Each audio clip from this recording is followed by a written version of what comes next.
Boa tarde a todos, meu nome é Luiz Fernando Gershman. Hoje eu vou falar sobre as crenças limitantes. Tenho 14 anos e moro em Santo André. Bom, primeiro, o que são crenças limitantes? Elas são barreiras mentais que a gente cria ao longo da nossa vida. E elas vêm de experiências que a gente vive, principalmente durante a infância. E com amigos, com família ou com qualquer pessoa que esteja no nosso contexto social e no dia a dia. E por que na infância? Porque na infância a criança está na fase de crescimento, tem uma absorção mais intensa de tudo que ela aprende. E na vida adulta, ela tem um impacto porque ela molda como a gente se comporta. Ela dá padrões e dá bloqueios até onde a gente pode chegar e ela deixa a gente imposto a um certo limite. E o que ela cria?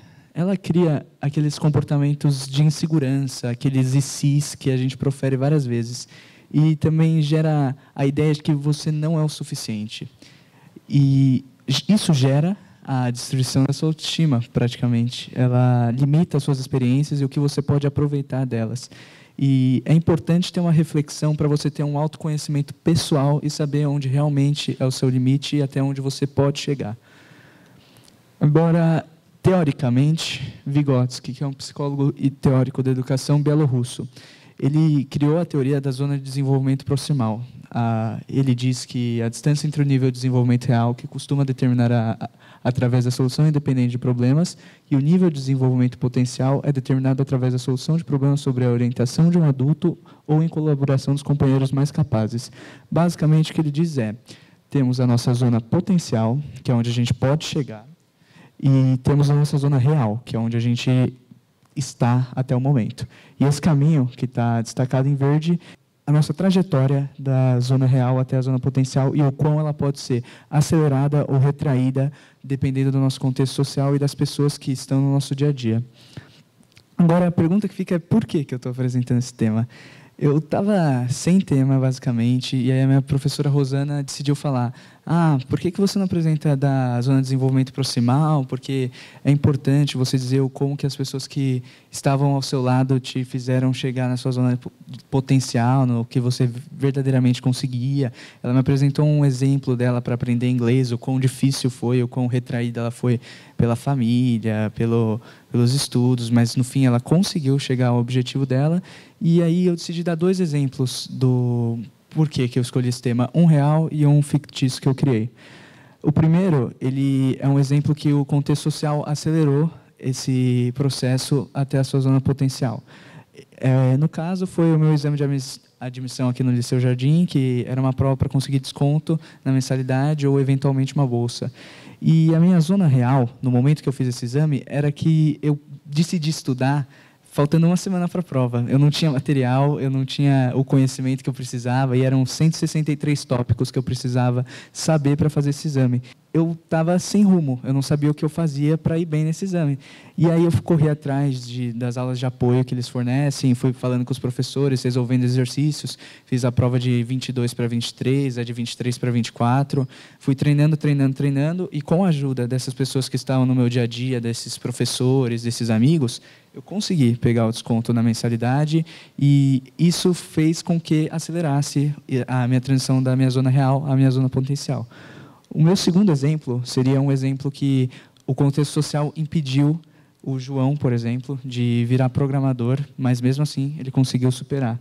No caso, o João, ele queria virar programador, ele tinha esse sonho, só que a família dele não o apoiava, porque ela achava que precisava de uma carreira mais tradicional, algo que fosse mais garantido, que ele não devia ir para esse rumo, e ele não tinha quem ajudar ele, quem educar ele, quem ensinar ele a sair dos conceitos básicos para as coisas mais complexas. Porém, ele, mesmo assim, com a falta do incentivo da família e sendo julgado, e mesmo com a falta de mentores, ele provavelmente, com muito esforço, ele conseguiu virar o programador. Mas é importante destacar que o contexto social dá aquela bloqueada, dá aquela impedida. Aí fica a pergunta, como que a gente pode tentar fazer para superar essas crenças? Eu peguei a ideia de 5 expertos na área, começando por Aaron T. Beck, que é da Universidade da Pensilvânia, que diz que você deve fazer o restauramento cognitivo, ou seja, você deve desafiar esses pensamentos, você deve reconfigurar essas crenças. Terapia comportamental, de Skinner, que é da Universidade de Harvard, ele diz que você deve modificar esse comportamento através dos reforços positivos. Você tem que eliminar essas crenças através de você dizer que você consegue, e não que pode ser que não dê certo. A terceira é Mindfulness e Aceitação, de Jon Kabat-Zinn, da Universidade de Harvard também. Ele diz que você deve observar a situação, você deve ter aceitação e você deve observar os pensamentos que te impedem sem julgar eles, porque às vezes eles realmente podem ser verdadeiros. 4, Desafiando Crenças, de Albert Ellis, da Universidade da Cidade de Nova York. Ele diz sobre a TRC, Terapia Racional Emotiva Comportamental, que é basicamente um debate onde o grupo que está debatendo, ele vai discutindo sobre os limites, sobre vários fatores que levam eles a confrontar, a questionar ou até mesmo a bater de frente com essas crenças. E o suporte social, de Evan Waldman, da Universidade de Stanford, que diz que o apoio social em grupo para a superação dessa crença é muito importante. Essa é a definição que eu acho mais relevante para vencer essa crença, porque da mesma forma que o contexto social te retrai, ele pode te ajudar a acelerar. E é isso.